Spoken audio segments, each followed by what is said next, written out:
and gentlemen, buckle up because we're taking it to higher ground.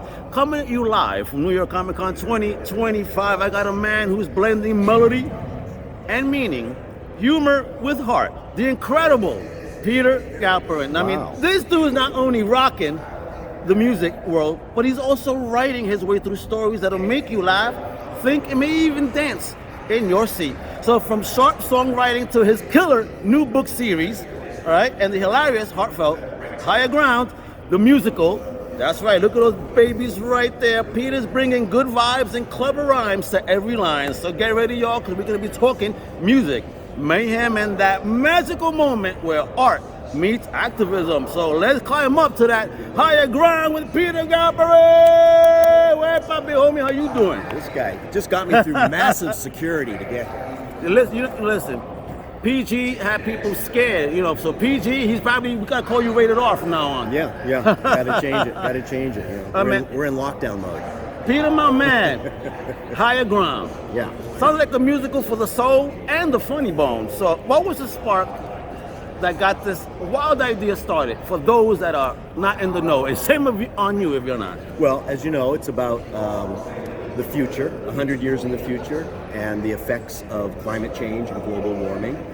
And what got me going on it was reading some articles about huge icebergs breaking off of Antarctica, like the size of a state, the size of Delaware, and floating out into the ocean.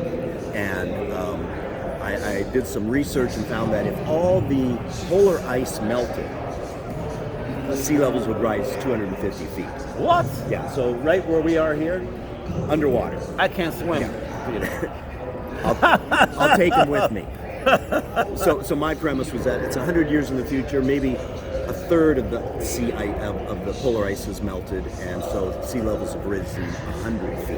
And that's where we start with this story. Oh my God. 100 years in the future, sea levels have risen 100 feet. And folks, again, look at it, volume 1. Last of the, what was it? Last of the Mannahattas. The Mannahattas. Mannahattas were the original Lenape Indian tribe that lived on Manhattan. Okay. That's where the name Manhattan came from. Okay. They're the ones who supposedly sold it to the Dutch. I wish I was there during that deal. I said, hold up. I got some sazon and some other good stuff for you. It was the ultimate real estate deal because both parties thought they had screwed the other one. Isn't it funny that land, you don't own land? Right. Oh well, I mean the concept, that idea, it's funny to me, very funny. But whatever, I mean, we're here now, aren't we, in Manhattan? Now, be real with me, brother. Did you ever picture yourself as the eco-friendly Weird Al of Broadway? No, I had no idea. I mean, I grew up, you know my history. I grew up collecting Spider-Man and the Hulk and all that good stuff.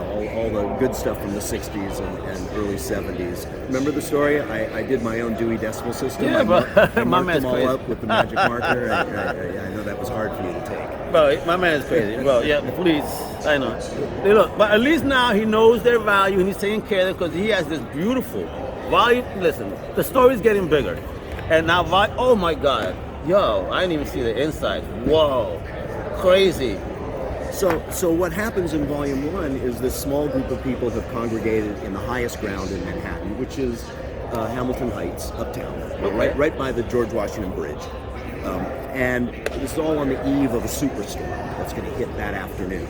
The storm hits, but before the storm hits, a boat shows up, and it's one of the, you might even see one out here, the commuter ferries. Okay. It's old, it's rusted, it's beat up, yeah. And two people are living on it. And they show up to steal supplies from this little colony of town.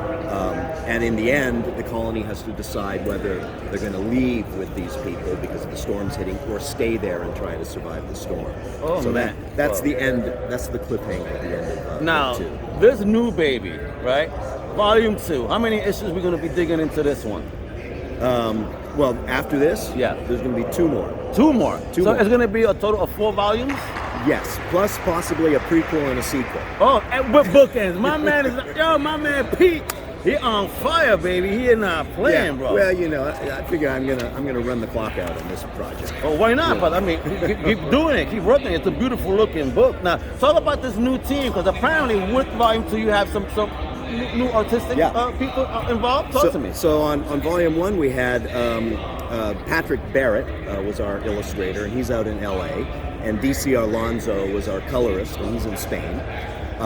Book 2, we've got Kieran Quinn as our I know illustrator. Kieran. Oh, yeah, you do. Awesome. That's right, yeah. He's with the Lesser Comics group of guys. That's who I met him through. Yes, through you, probably through you. Last year when I told you go check out those guys. Yes, absolutely. Oh, awesome. Yeah. This guy's seminal to this project. Yeah. Kept the same colorist, He's an DC. amazing- So he's an amazing we colorist. have a same kind of color palette happening, Yes. even though the illustrators are different. Now with volume 3, which we've just finished inking, we're using another fella through that lesser known comic series or organization, Tanner Ogle. But I haven't spoken to Tanner. I gotta get Tanner on. Yeah, Tanner's cool. Tanner's really cool. So he's done the ink for volume 3, and now today I'm kind of trolling around looking for a volume 4 illustrator. Maybe I'll find him here. Did you hear this? Artist Alley's about to meet some fire with PG over here. I mean, he won't keep it rated R this time. You know, he'll be able to get inside Artist Alley. All right, so let's talk about the message. Like, what do you hope audiences walk away with after reading Higher Ground? Besides the catchy tunes that are going to be stuck in their heads. Well, that's true. There's songs, that you can sing. You can sing along to the apocalypse. Yay! Listen, I'm gonna die singing. Why not? Yeah, that's what you do. The hills are alive with the sound of music, right? I'm hoping that just people pay. I started writing this about 6 or 7 years ago when climate change wasn't a headline every day. Okay. I was finding obscure little articles, in the back of the piecing magazines. things together, right? And it was kind of freaking a me new out. Dewey Decimal. Yeah, right. But now it's on the front page every day. Yes, every day of the week there's a new. Although climate. I did see something interesting where they're saying that somewhere either the bottom or the top gained ice. Really? Yeah, that it gained after so many years. I found that interesting. I said, wait a minute, everybody's talking about melting, but apparently, forget which area. I'm sorry, top or the bottom, but one of them gained like several miles of ice. Good to know. I mean, it may. What I'm saying in the story may never come to be. Well, we hope not. We may be freaking out. We don't want to call you Pete Stradamus now. Right. Yeah. Please, man. I'm just maybe I'm a canary in the coal mine, but maybe I'm just crazy. Yeah, but no. But again, he's from New York. We know. Anyway, I just want people to be aware of what's going on. Of course, the fires that we see every summer. And that was the scary. Floods that we see every year now. Yeah. It's scary. It's scary. The overbuilt industrial environment that we live in. The idea of progress. Progress used to be a great thing. When I was a kid, we sent a man to the moon. Wow, cool, great stuff. Now we think progress is when our iPhone is a little bit thinner. Right. Big deal. Look, the plug is on the top now. But it's a different one. I have to buy a new plug. Bro, this is why I don't mess with a certain brand, because they're always changing it up, and I ain't doing that. But your humor is witty, right? And your themes are deep. So how do you balance the funny with the feels without losing the groove? Well, we're not trying to scare anybody, and we're not trying to make light of a very serious subject. So really what the story is about, it's about the relationships between the people. We've got a cast in the book of 10 people from the age of 18 to 80. Oh, wow. And they are all different nationalities and races and political backgrounds, so they all have to get together to survive. They can't survive by themselves. Yeah. So they have to band together as a group to survive and trust each other. So I think that's kind of the bigger message that we're trying to get across. So, and let us know, do we see any of the same cast from book 1 and now in volume 2? Any return cast? Who's the main protagonist? Well, and why is this main protagonist so important? Well, the book focuses on the young girl, 18-year-old Carter. She's grown up in this apocalyptic environment and doesn't know any other world other than that. So she's very resilient. Her father, Rains, is kind of the self-proclaimed leader of this group. He's Mr. Macho. He is, and his father had actually been the last formal official mayor of New York City. So he's a political family dynasty. Gotcha. I don't want to say Cuomo's or whatever, but it's whatever, that kind of thing. Gotcha. He wants his daughter to follow in his footsteps, even though they just got a little group of 10 people. He wants her to become the leader after him, and she doesn't want to do that. Of course, she's a 18-year-old teenager, and she wants nothing to do with what her parents want her to do. Right? So those Typical kids. Those are the two main characters, and then on this boat that shows up is a mother and her son, who happens to be 19-year-old Roman. Oh, and he is. He's the only other teenager that Carter has ever met. Oh, damn. Oh, my God, man. So, Roman's going to be Romeo, baby. Yeah, so there's, not in volume 2, but by volume 3, there's a real budding romance. There has to be. They're both young and alone in the world, man. And without giving it all away, and by volume 4, they're the ones who are the future.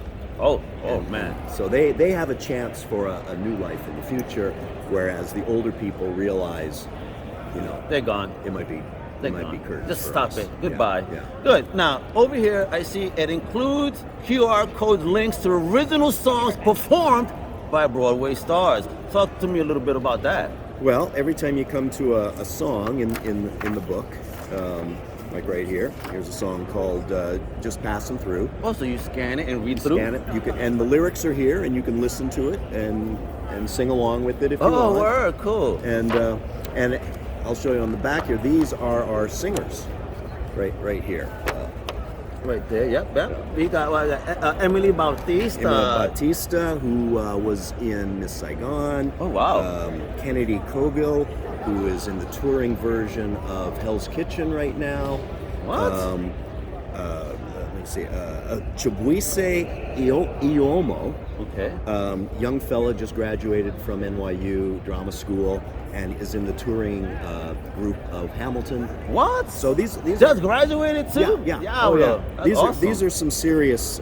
Jeremy Kushnier. Oh, great singer. He plays Rains. Jeremy Kushnier. He's in Little Shop of Horrors. Oh. Look at you. He's the dentist. I wish I had a broom here. All these names you dropping. How did you get such ill performers?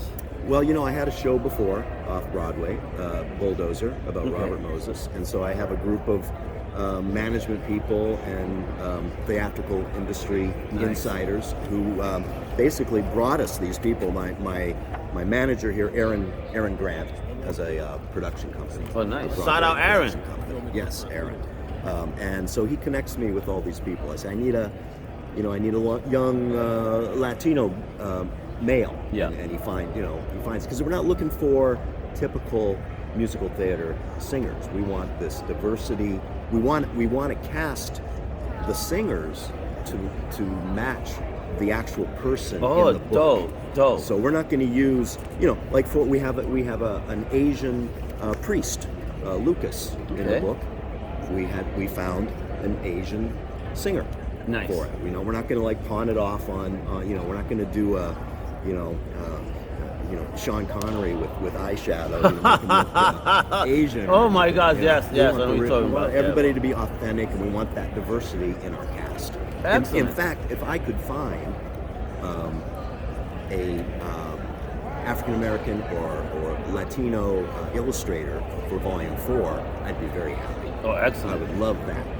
There were just some awesome illustrators up there, talking about the Puerto Rican diaspora. Oh, yes. And they were just talking about it. And they're standing there. I mean, after this, you should sit over there and introduce yourself. So hit me up. Yeah, for real. Hit him up. He's looking, folks. You know what it is. I mean, now, if you could collab with any artist, past, present, to remix Higher Ground into a concept album, who's in the studio with you, and what would that session sound like? Wow. Well, I always thought the perfect mashup of music genres for me was Run-DMC and Aerosmith. When they did Walk This Way, and the video was so great because they were both in rehearsal and they had a wall between them and they tore the wall down. It was just a great concept. So and the energy that it was already a great song, Walk This Way with Aerosmith, which they had done, 20 years earlier. But when Run-DMC combined with them, it made it into this bigger thing. So some kind of collaboration. I wouldn't want I wouldn't be looking for a collaboration with say another, white guy musician. I'd want someone who came from a different, a Cuban musician, a West African musician, that would bring the rhythms to it that I don't even bring that Buena Sosa Vista Club, or bring that Wu-Tang. Sure. Mash it up. Come on. Yeah, Let's do it.